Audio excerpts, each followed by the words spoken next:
በዛሬው ቪዲዮ ላይ ደግሞ ጠንካራ ማንነት እንዳላችሁ የሚያሳዩ 9 ምልክቶችን ነግራችኋለሁ። እስከ ቪዲዮ መጨረሻ ድረስ አብራችሁኝ ከቆያችሁ የትኛው ማንነት እንዳላችሁና የትኛው ላይ መስራት እንዳለባችሁ ትለዩበታላችሁ። ስለዚህ እስከ መጨረሻው ድረስ አብራችሁኝ ቆዩ። ሰላም ውድ የሮዝ ኢንስፓየር ቤተሰቦች እንዴት ናችሁ? ለማታውቁኝ እኔ ሮዝ እባላለሁ። ይህ ደግሞ ሮዝ ኢንስፓየር ነው። ጠንካራ ማንነት እንዳላችሁ ከሚያሳዩት ምልክቶች ውስጥ አንደኛው በራስ መተማመን አላችሁ። በንግግራችሁ ውስጥ፣ በእያንዳንዱ እንቅስቃሴያችሁ ውስጥ በራስ መተማመናችሁ ጎልቶ ይታያል። ሀሳባችሁን በነፃነት ለመናገር አትፈሩም እና ውሳኔዎች ላይ ጎበዞች ናችሁ። ላመናችሁበት ነገር ቆራጦችና ሰው ምን ይለኛል ሳትሉ ነገሮች ላይ ደፈር ብላችሁ የማድረግ ልማድ ካላችሁ ጠንካራ ማንነት እንዳላችሁ ያሳያል። ሁለተኛው ለራሳችሁና ለሌሎች ጥብቅና ትቆማላችሁ። የእናንተም ይሁን የሌሎች መብት ሲጣስ አትወዱም፣ ይከነክናችኋል። እናም ለሌሎችም ሰዎች ለራሳችሁ መብት ጥብቅና ትቆማላችሁ።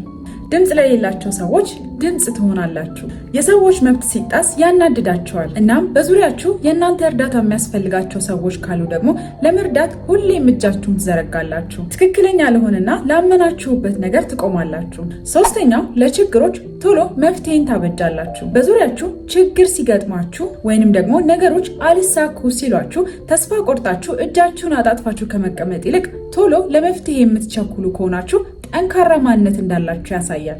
እንዲሁም ከራሳችሁም ችግር አልፋችሁ ለሌሎችም የመፍትሄ ሀሳብን በመስጠት ትታወቃላችሁ። ብዙ ጊዜ እንዲሁም መላ አያጡም የምትባሉ አይነት ሰዎች ናችሁ። ብዙ ሰዎችም ከእናንተ ምክርን ፈልገው ይመጣሉ። እንደዚህ አይነት ሰው ከሆናችሁ ጠንካራ ማንነት አላችሁ ማለት ነው። አራተኛው ሁሌም ቢሆን አዳዲስ ነገሮችን ለመሞከር አትፈሩም። አብዛኛው ሰው አሁን ያለበትን ነገር ትቶ አዲስ ነገር ለመሞከር በጣም ይፈራል። እናንተ ግን አዳዲስ ነገሮችን ለመሞከር ደፋሮች ናችሁ። አዳዲስ ነገሮችን ለመቀበል ክፍት ናችሁ። እናም ለመሞከርና ለመማር ሁሌም ዝግጁዎች ናችሁ። አምስተኛ ጥሩ ተናጋሪ ናችሁ። ሀሳባችሁን በግልጽና በነፃነት ለሌሎች ማስረዳት ትችላላችሁ። የንግግር ክህሎታችሁ የዳበረና ሰዎችን በምትናገሩበት ሰዓት ማሳመንም ትችሉበታላችሁ። እንደነዚህ አይነት ሰዎች አብዛኛውን ጊዜ ንግድ ላይ አንድን ዕቃ አሳምነው ለሌሎች የመሸጥ ችሎታም አላቸው። ስድስተኛው ስሜታችሁን ትቆጣጠራላችሁ። ነገሮችን በደንብ ሳትረዱ ለመቆጣትና አንድ ሰው ላይ ለመፍረድ አትቸኩሉም። በትንሽ በትልቁም አትበሳጩም። የሌሎችን ስሜት ትረዳላችሁ። ችግሮችን በንዴትና በቁጣ ሳይሆን በመነጋገር መፍታት እንደሚቻል የምታምኑ ሰዎች ናችሁ። ችግሮቻችሁን ተነጋግራችሁ መፍታት ላይም ጎበዞች ናችሁ። እንደዚህ አይነት ሰዎች ከሆናችሁ ጠንካራ ማንነት እንዳላችሁ ያሳያል። ሰባተኛ ስህተቶቻችሁን ተቀብላችሁ ለማስተካከል ትጥራላችሁ። ስህተቶቻችሁን አምናችሁ ተቀብላችሁ ይቅርታ ለመጠየቅና ስህተቶቻችሁን ለማስተካከል ሁሌም ቢሆን ክፍትና ዝግጁ ናችሁ። ጥፋቶቻችሁንና ስህተቶቻችሁን አደባብሳችሁ ለማለፍ አትጥሩም። ስምንተኛ ሌሎችን የማነቃቃትና የማገዝ ባህሪ አላችሁ። በዙሪያችሁ ያሉ ሰዎች ተስፋ ሲቆርጡ፣ ሲቸገሩ ታበረታላችሁ፣ ታግዛላችሁ። ሰዎችን ለመተቸትና ለመፍረድ አትቸኩሉ። አቅማችሁ በፈቀደው ያክልም ሰዎችን ለማገዝና ለመርዳት ሁሌም ዝግጁዎች ናችሁ። የሌሎች ስኬት፣ የሌሎች መለወጥ ያስደስታችኋል።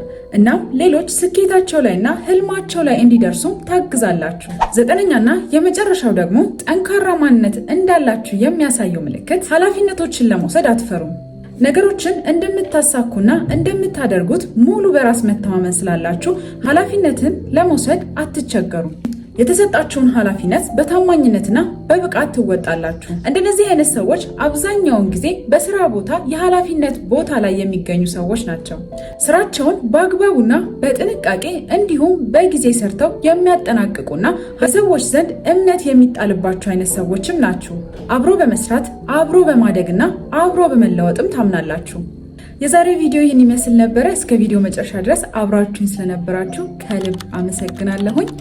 ከ9 እናንተ ምን ያህሉ አላችሁ? ኮሜንት ላይ ያስቀምጡልኝ።